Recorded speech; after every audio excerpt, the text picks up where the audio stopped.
Welcome to the Clear-Sighted Career Online Learning Series, brought to you by the University of Notre Dame's Alumni Association. My name is Sharon Kane, and I serve as Director of Professional and Academic Programs. This webinar is titled Wellbeing at Work and in Life. It's an opportunity for us to step back from our busyness to learn more about how we can achieve even greater well-being at work and in life. For too many, there's a disconnect between what we want to experience in work and what our actual work experience is. And it's through the research that we're learning what are the factors that contribute to well-being and flourishing in the workplace. So in this webinar, with the help of our expert, we're going to explore two key factors in well-being at work. First, happiness. What makes work fun and enjoyable? Thriving. What makes work purposeful and hold high meaning for us? We'll also discuss how important it is for us to know ourselves and to have clarity around our core values. I'm pleased to introduce our expert on this topic, Associate Professor Matt Bloom, who joined the Mendoza College of Business at Notre Dame in 1996. And for the last 10 years, Professor Bloom has been leading the Wellbeing at Work program, where he and his team are studying flourishing among the helping and caring professions. Professor Bloom received his PhD from Cornell. Prior to becoming a professor, he was a consultant for Arthur Young and a financial advisor for Shearson Lehman Brothers. Matt, welcome to the Clear-Sighted Career Online Learning Series, and thanks for sharing your expertise. I'm delighted to be here, Sharon. Thanks for inviting me. I'm pleased to share with you today a little bit about what my team and I are learning about well-being at work. As Sharon mentioned, our overall goal is to learn what makes work a life-enriching instead of life-depleting experience. Polls among professional workers in the United States find that each year our well-being decreases. Although my team and I have a special interest in learning about helping and caring professionals, we're convinced that what we're learning is applicable to people in a wide variety of jobs and occupations. I want to begin by describing how scientists think about and define well-being at work. I'll begin with a metaphor. If we were going to describe your physical health, and we were going to describe it in the very broadest terms, we might define our physical health as our organ systems and our musculoskeletal system. Now, there's certainly a number of important organs, our brains and our hearts and our livers. And of course, there are many muscles and bones, but it's a convenient way to understand our health in the widest sense. And that's what I'm going to do today with well-being. Most researchers think about well-being as having two important components. Sharon mentioned those, what we call daily happiness and thriving. You could think about happiness as being our daily experience of well-being, and thriving as being something that endures over time. But keep in mind that they're connected. They feed off of each other. As one goes up, so does the other. But unfortunately, as one declines, it tends to pull down the other. Happiness is a little bit easier to understand. It's really how we respond to our daily life experiences. You could think of it as being a way of measuring how the rhythms of our daily life affect our overall well-being. In general, we think about several things as being a part of our daily happiness. What kinds of activities do we do on a daily basis at work? Are they ones that we feel we can do well? Are they ones that we enjoy? Are they ones that we think make an important difference? We also need to think about our activities outside of work, the things that we do when we're not in the office. Again, are they things that are important to us, that we enjoy, that have meaning for us? Certainly, life stressors are a part of daily happiness. This is something that people commonly talk about. The things that get them down at work, the hassles and strains, and of course, work-life balance.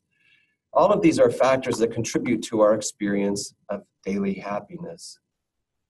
The way researchers define well-being on the daily happiness component is something we call sustained positivity. A shorthand way of thinking about daily happiness is each day a good day or a bad day? If overall you feel like it's a good day, then your well-being is high on that particular moment. If you think it's a bad day, then your well-being has dipped. What researchers have found is that over time, we need more good days than bad days to have higher well-being on daily happiness. One of the things that my team and I recommend is to map your daily experiences. Start to notice each day, is it a good day or is it a bad day? Take note. Then you could think back on what happened that particular day and start to learn what are the things that made a good day good and what are the things that made a bad day not so good. By simply mapping the way you experience your days and the things that happen, you can learn about the things you can do to make more good days than bad days, or the things that you can do to turn a bad day into a good one. Here's a simple way of turning a bad day into a better day. End your workday doing something that you think is important and that you think you can do well. An otherwise bad day can be redeemed simply by ending on a high note. Thriving is somewhat different and a little bit more complex to understand, but it has at least these 4 components. First, people who thrive have a deep sense of meaning in life. They know what matters, they know what they believe in, and they can clearly define the things that are of most importance to them. They also have a sense of purpose that fits into that meaning system. They understand how they can contribute through their daily lives to the things that really matter. A second component is that individuals who thrive are pursuing ideals, or we might say pursuing excellence. They feel that over time they're reaching toward their fullest potential. They feel that they're getting better at the things that are important to them. And they feel like day by day, week by week, and year by year, they're able to contribute in more meaningful and important ways. Thirdly, they have a sense of growing towards excellence themselves, growing to be a better person. We sometimes call this growing towards virtuosity. They understand what it means to live a good life, a worthy life, a noble life, and they feel like they're striving towards those ideals of excellence. They're not only getting better in their contributions as they pursue their ideals, they're growing and developing more fully as a person. And lastly, people who thrive have positive connections. They engage in relationships that we call mutually caring, relationships in which they care for others and in which they feel cared for by others. These might be deep friendships. These could be loving relationships like we have with family and friends. But people who thrive have these connections in all of the important dimensions of life. So people who thrive have these kinds of connections at work as well as at home.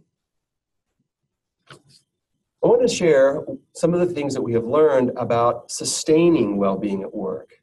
What can you do to increase or to sustain high levels of well-being? I'll begin with an ancient aphorism that history tells us appeared on the ancient temple of Delphi in Greece: to know thyself. One of the things that we can do to increase our thriving and our daily happiness is to make sure we understand several important things about ourselves. First of all, we can know our strengths and weaknesses. What can we do really well, but also what are the things that we cannot do well? If we want to craft our work or make choices about jobs, we have to be very clear with ourselves about the things that we can do well, but also the things that we can't do well. My team and I, along with other researchers, find that people who have high well-being fit their work contexts. That is, they have the skills and abilities to do that work well. But perhaps more importantly is to engage in work that we find deeply meaningful and purposeful. And to do that, we have to find work that matches our core values and beliefs.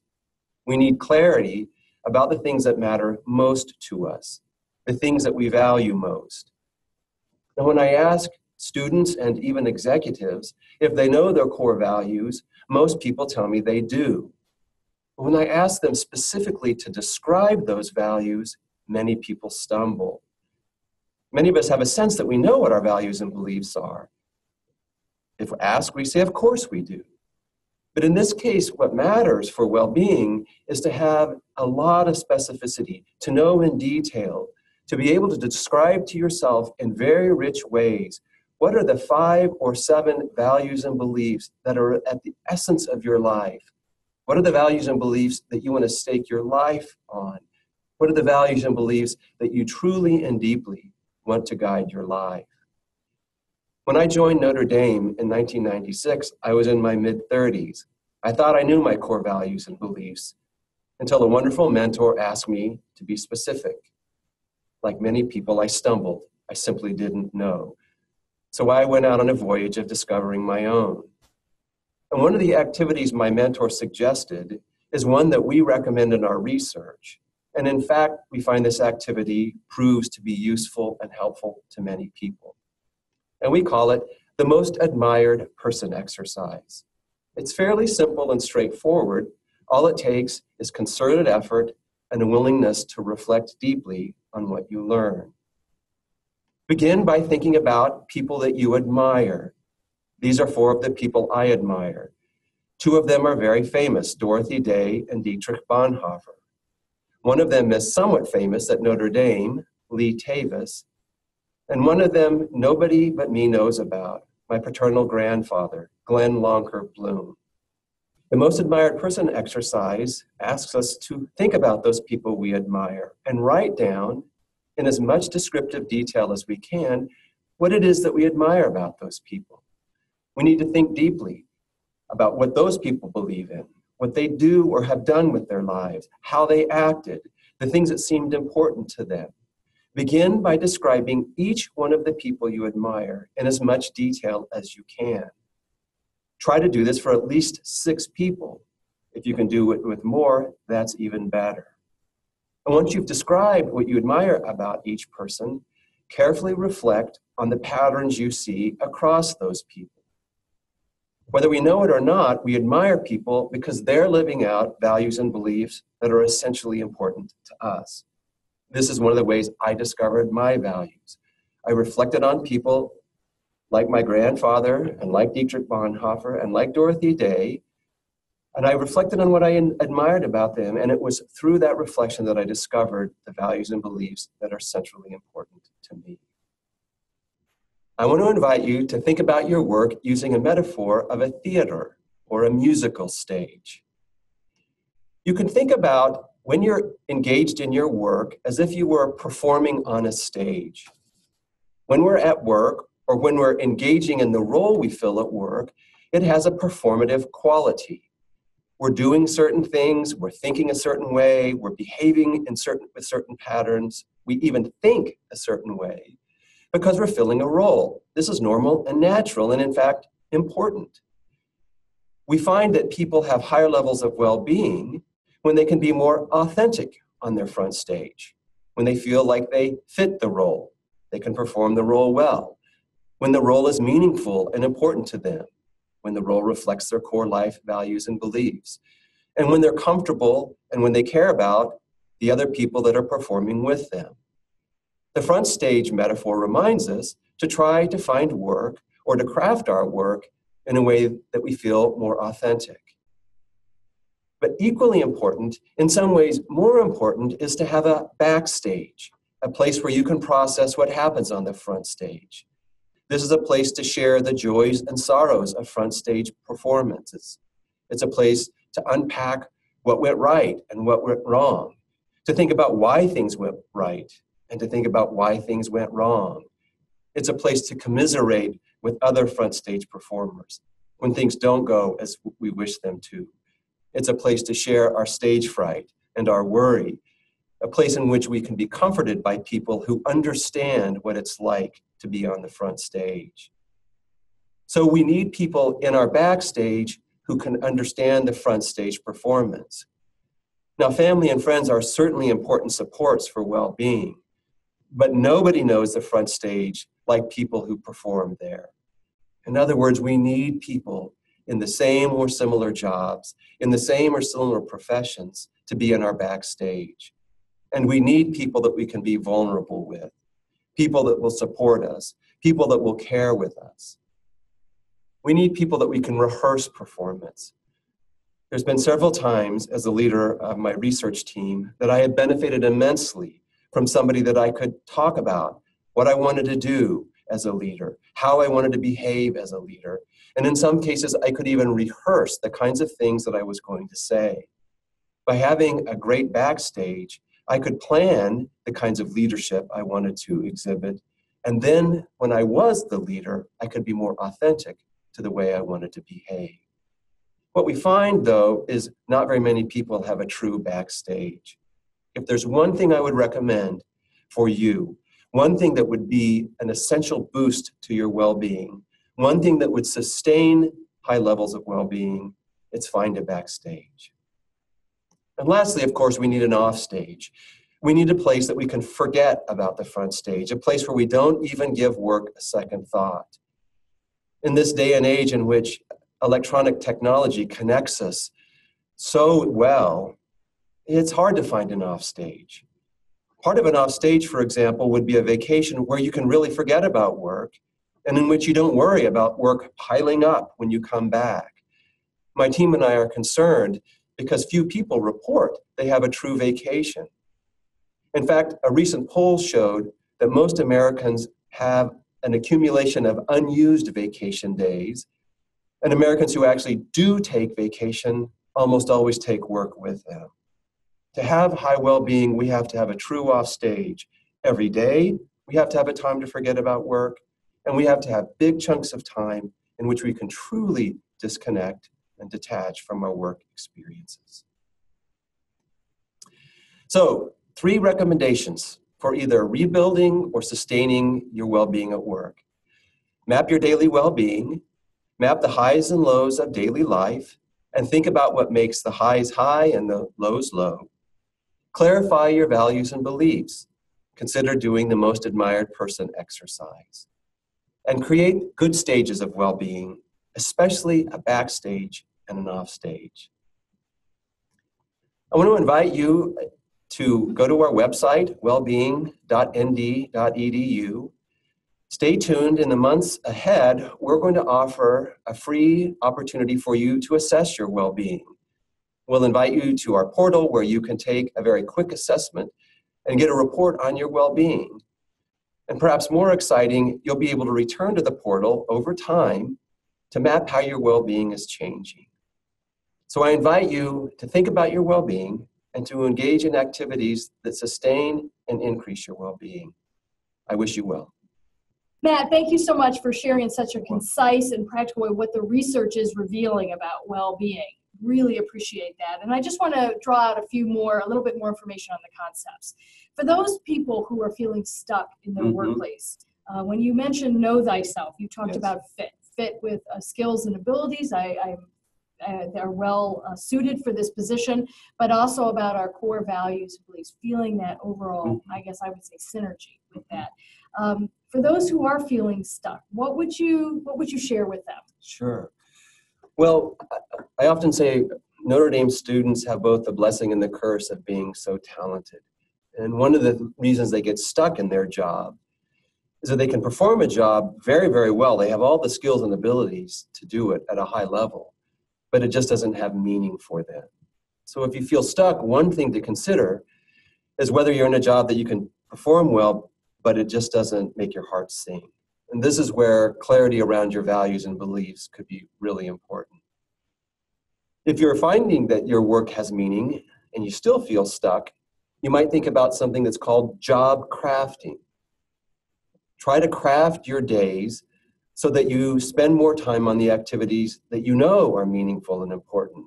Now, all of our jobs have some drudgery, something that we don't like to do, but perhaps you're spending more of your days doing things that you don't think are important. Crafting your job is a way of changing that. And lastly, I mentioned this in my talk, think about ending your day doing things that are important and meaningful and things that you think you can do well. Well, perhaps lastly, I should say, maybe it's time for a job change. If all else fails, look for those jobs that you know you can do well and that might be a better fit for your values and beliefs. So I think we have to consider why we're stuck first. Get to the root. Get to the root, and then think about actions we can do to change things. Right. So as you're trying to get to the root, you had mentioned this notion of mapping your day. Right. And almost journaling. And I know in conversations we've had, you've talked specifically about some components of that that might help someone, whether you're stuck or you're just interested in going deeper, right? The high, the low, the typical. Could you share a little bit more with our audience about that approach of the daily journal? Sure, I can. One of the many serendipitous findings that have been a part of our study was a simple task that we asked global health professionals, global medical workers to engage in. And at first we did it simply because we wanted to gather information about their daily life.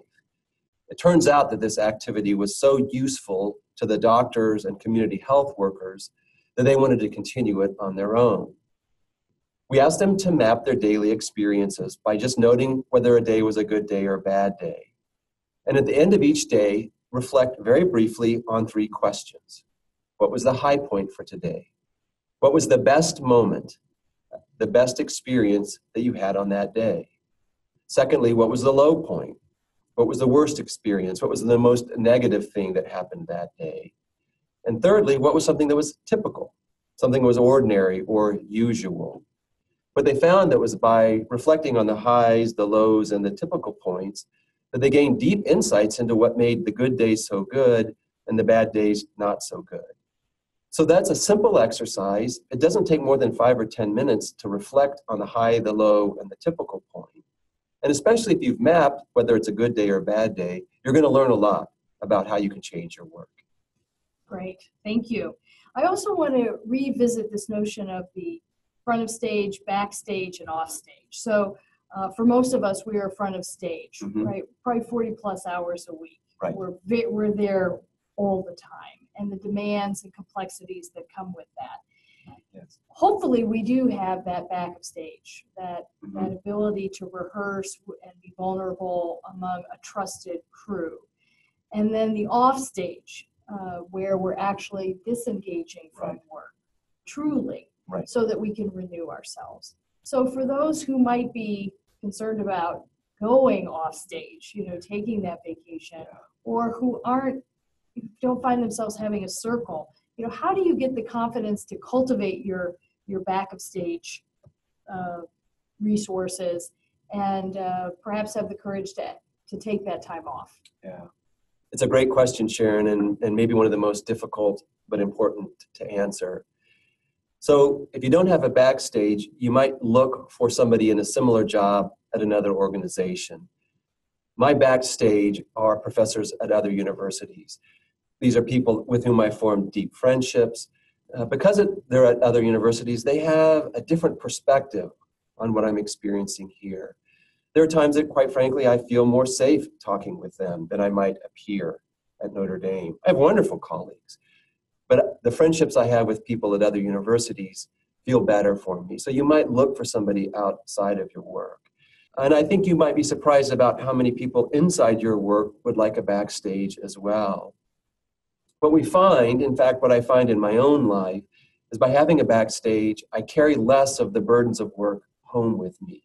I return home more able to engage with my wife and my friends. So the backstage doesn't have to be something that I have every day, but even once every 2 or 3 weeks, it helps me be better at work and it helps me relax more at home. Taking time off, I know, is difficult. A candid conversation with your boss, supporting your colleagues when they take time off from work, these might be ways of being able to encourage yourself and others to take the vacation, to detach in the ways that we know you need to. One of the things that surprise us is how inside organizations, a culture of don't take vacation can build up. Everybody wants to go, but no one wants to be the first. This might be your opportunity to be the courageous starter that would create a wonderful cascade of everybody taking vacation when they need to. But those are difficult things. Right. So in the back of stage, do you find it might be mentors, might be peers, those who are within your organization or outside of your organization, but in a similar profession or field that can serve as trusted advisors and sounding boards? Yes, both peers and mentors. My team and I prefer the term wise guide. because mentors has so many different connotations. It's one of those magnet words that attracts a lot of different meanings. A wise guide is somebody who has been in your spot, who knows what it's like to be in the position or the job that you're filling, but somebody with more experience. Perhaps most importantly, it's somebody that you have confidence in, that you trust. This isn't a person who's going to tell you what to do. It's somebody who's going to just talk with you, let you share your experiences, share hers, and together you'll gain a deeper understanding of what's happening at work. And peers are great. One of the cautions with peers, however, is that you need people who you can certainly complain to, but then peers who will help you move past complaining. Sometimes we find that peers get into these downward cycles of complaining, and they never pull back to solve the problems or to move forward. So good friends are important, but good friends are people who let you complain and help you move on. Wonderful. And for those who find themselves in need of additional information and resources, or who desire more information and resources, what would you suggest? Well, the easiest place to go may be our website, wellbeing.nd.edu. And I would also recommend the Greater Good Project at the University of California, Berkeley. Both of these are websites that will have a lot of additional information and make for good places to explore well-being more deeply. Wonderful. Well, Matt, thank you again for the information you shared through conversation and the presentation. Very inspiring and helpful. My pleasure. Thanks again for the invitation. Certainly. I want to thank everyone for joining us during this webinar that is Wellbeing at Work and in Life. I want to remind our alumni of key resources that are available to them when it comes to career services. We have our website, which is my.nd.edu/career, where you'll find programs, tools, and other resources that are available to you. And I invite our alumni to contact our career advisor at career@alumni.nd.edu. Thank you.